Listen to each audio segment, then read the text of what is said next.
జ్యోతిష శాస్త్రం ప్రకారం ఈ డిసెంబర్ 21వ తేదీ శనివారం రోజున కన్యా రాశి వారు ఎటువంటి శుభ అశుభ ఫలితాలను పొందుతారో తెలుసుకోవాలంటే ఈ వీడియోని స్కిప్ చేయకుండా పూర్తిగా చూడండి. అలాగే తప్పకుండా మా ఛానల్ని సబ్స్క్రైబ్ చేసుకోండి. ఈ డిసెంబర్ 21వ తేదీ శనివారం రోజు కన్యా రాశి వారు పక్క వాళ్ళ చేతుల్లో సులభంగా మోసపోతారు. శత్రువు చేతిలో ఓటమి పాలవుతారు. ఎదుటివారి యొక్క మనసును మరియు ఆలోచన విధానాన్ని అంచనా వేయడంలో విఫలమవుతారు. ఎవరు మంచివారు ఎవరు చెడ్డవారు అని గుర్తించడం ఈ రోజున మీకు కష్టసాధ్యమే అవుతుంది. అందుకే ఈరోజు ఈ రాశివారు ఎవరిని కూడా గుడ్డిగా నమ్మవద్దు. బాధ్యతలు కొంచెం చిరాకును కలిగిస్తాయి. ఇంట మరియు బయట ఒత్తిడి ప్రభావం ఎక్కువగా ఉంటుంది. మిమ్మల్ని అర్థం చేసుకునేవారు చాలా తక్కువ మంది ఉంటారు. ఆరోగ్యపరమైన సమస్యలు కూడా ఈ రోజున మిమ్మల్ని బాగా ఇబ్బంది పెడతాయి. అనారోగ్యం వలన శారీరకంగా మరియు మానసికంగా కష్టం ఎక్కువగా ఉంటుంది. అలాగని డాక్టర్ దగ్గరకు వెళ్ళాల్సిన అవసరం ఏమీ ఉండదు. ఒక్క మాటలో చెప్పాలంటే చిరాకుతోటి నసతోటి రోజు గడిచిపోతుంది. మొత్తం మీద ఈరోజు కన్యా రాశి వారికి హాయిగా రోజు గడవడం అనేది మాత్రం కష్టసాధ్యమే అవుతుంది.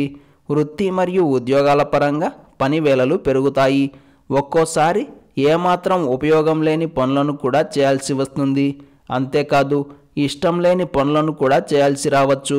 మొత్తం మీద ఈరోజు కన్యా రాశి వారికి నష్టం లేకపోయినా ఇబ్బంది మరియు కష్టం అయితే ఖచ్చితంగా ఉంటాయి. ఈ శనివారం రోజు కన్యా రాశి వారు నలుపు రంగు దుస్తులను ధరించకండి. మీ ఇష్ట దైవాన్ని పూజించండి.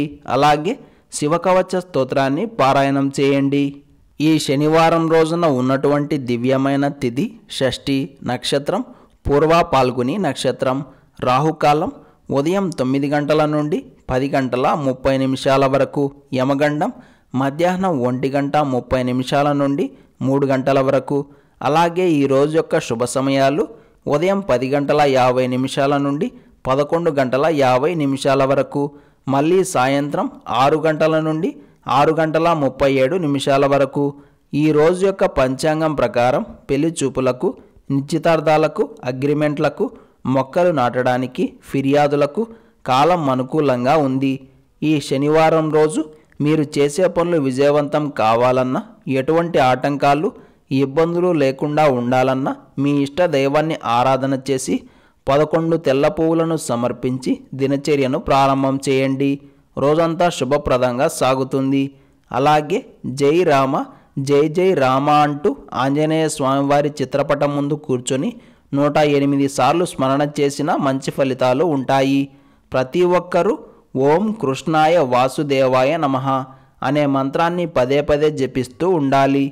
ఈరోజు సాయంత్రం విష్ణు ఆలయాన్ని కానీ ఆంజనేయ స్వామివారి ఆలయాన్ని కానీ దర్శించుకొని రావి చెట్టుకు మరియు వేప చెట్టుకు చెంబుడు నీరు పోసి 7 ప్రదక్షిణలు చేస్తే కుటుంబంలో ఉన్న గొడవలు గందరగోళాలు తొలగిపోయి ప్రశాంతత నెలకొంటుంది.